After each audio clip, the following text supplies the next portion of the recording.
লালমনিরহাটের হাতীবান্ধায় হাফেজিয়া মাদ্রাসা ও এতিমখানার শতাধিক শিক্ষার্থীর মাঝে কোরআন শরীফ বিতরণ ও ইফতার মাহফিলের আয়োজন করেছে হাতীবান্ধা পাটগ্রাম সমাজ কল্যাণ ফাউন্ডেশন নামের একটি সংগঠন।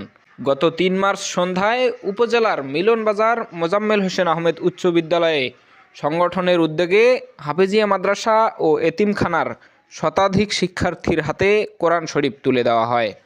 ইফতার মাহফিলে হাতীবান্ধা উপজেলা বিএনপির যুগ্ম আহ্বায়ক আব্দুল হাই, সাবেক সংসদ সদস্য জয়নুল আবেদিন সরকারের পুত্র বিএনপি নেতা মোহাম্মদ শাহেদুজ্জামান সরকার কোয়েল, মোজাম্মেল হোসেন আহমেদ উচ্চ বিদ্যালয়ের প্রধান শিক্ষক খলিলুর রহমান ও হাতীবান্ধা পাটগ্রাম সমাজ কল্যাণ ফাউন্ডেশনের সদস্যবৃন্দ উপস্থিত ছিলেন।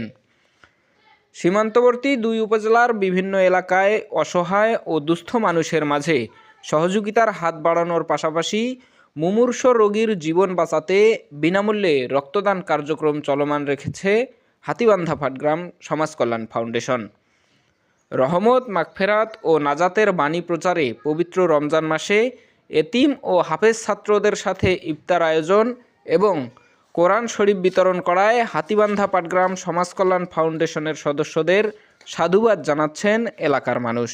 ইফতার মাহফিল, কোরআন শরীফ বিতরণ, সামাজিক উন্নয়ন ও গরিব দুস্থ মানুষের পাশে দাঁড়াতে সংগঠনের সহযোগিতা অব্যাহত থাকবে বলে আশাবাদী হাতীবান্ধা পাটগ্রাম সমাজ কল্যাণ ফাউন্ডেশনের সদস্যরা। ফরহাদ হোসেন, নেতৃত্ব কণ্ঠস্বর, লালমনিরহাট।